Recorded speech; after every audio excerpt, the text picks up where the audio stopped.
6 large 8-feet deep fire pits are stoked from the afternoon before sunset ushers in the holiday.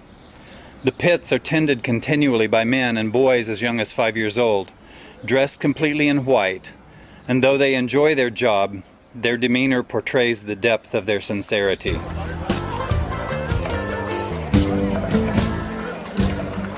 An official in a turbaned fez hat explains to both Orthodox and secular visitors the proceedings that they have been invited to observe.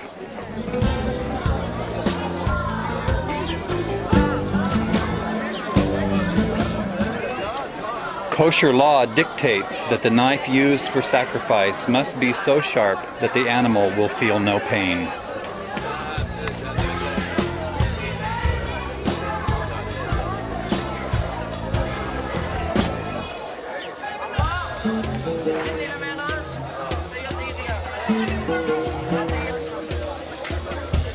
The lambs for the Passover sacrifice are not kept in a pen altogether. As was the story on the first exodus from Egypt, each family selects a lamb, takes it home several days before the holiday of remembrance, and brings it to the place of sacrifice shortly before sunset.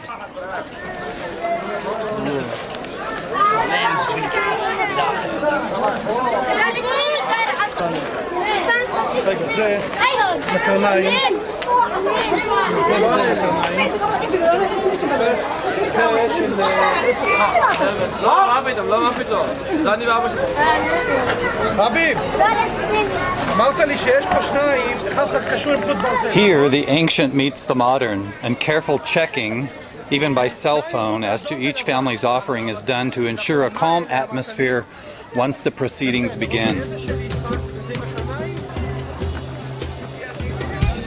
The priests patiently wait for dusk to settle and for the Samaritan high priests to arrive and take their place near the area of sacrifice. When the chanting begins, it's a journey back in history of some 3,600 years.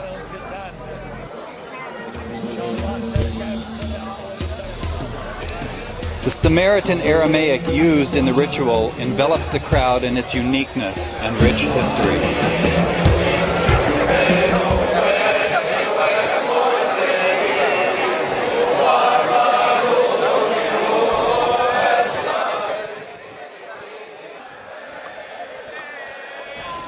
The rays of the sunset turn the archaeological ruins on Mount Gerizim as well as the surrounding buildings to a beautiful gold.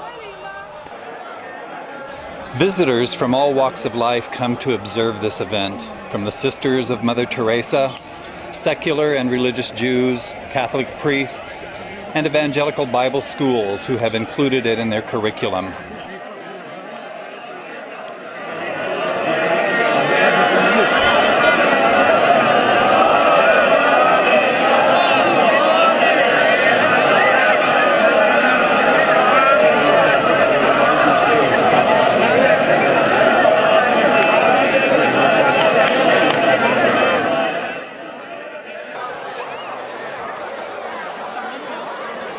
Close to dusk, the first lambs are brought to those in charge of the sacrifice.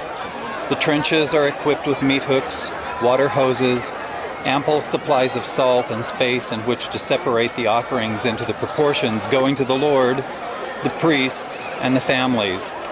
Over 100 lambs must be offered according to the number of the families of the Shomronim.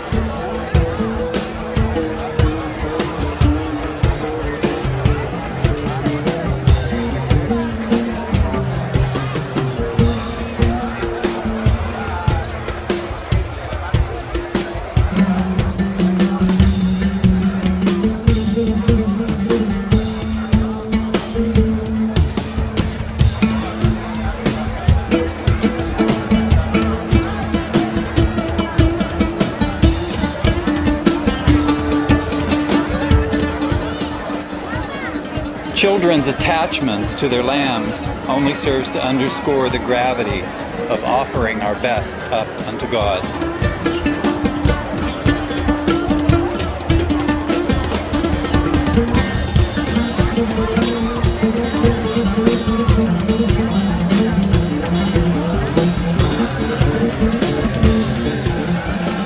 Chanting, led by the Shomronim high priest, can be heard throughout the small community.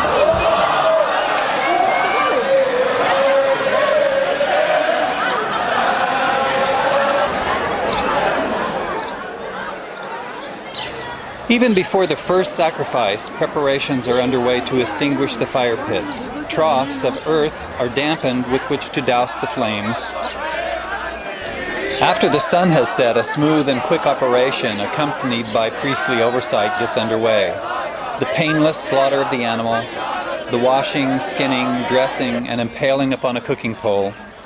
The offering is then brought to the fire pits to be salted and placed over the fires.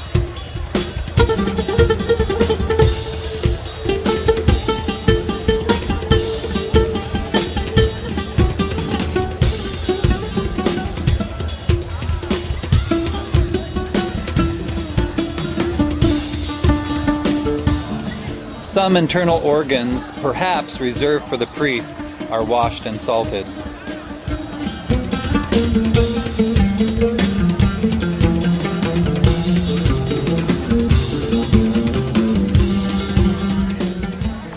The Lord's altar is laden with fat and the parts designated as belonging to him. A young boy shakes salt over the altar.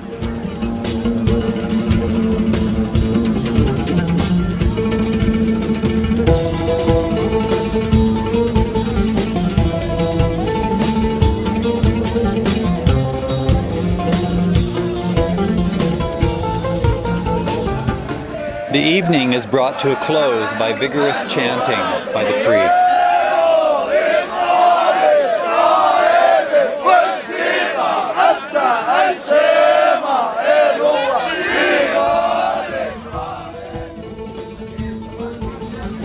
This unique people are an opportunity to both step back in history and to anticipate the future. Several Jewish groups are now training to officiate at a rebuilt temple. A newly reappointed Sanhedrin exists here in Jerusalem after almost 2,000 years. The faithful of the Temple Mount requests on a yearly basis to begin rebuilding the temple. Of course, to date, they have been refused. Recently, a third group requested permission to sacrifice on the Temple Mount, only to be rejected by the Islamic Authority. In place of sacrificing on the Temple Mount, they took their event to the nearest hill south of the walls, but still in view of the Temple Mount. Who really knows when the prophecies will be fulfilled? Untimely speculation usually ends in error. However, what we're seeing now, and what you've seen in this video, serves to let us know that we're at least closer to the time of the coming of the Messiah.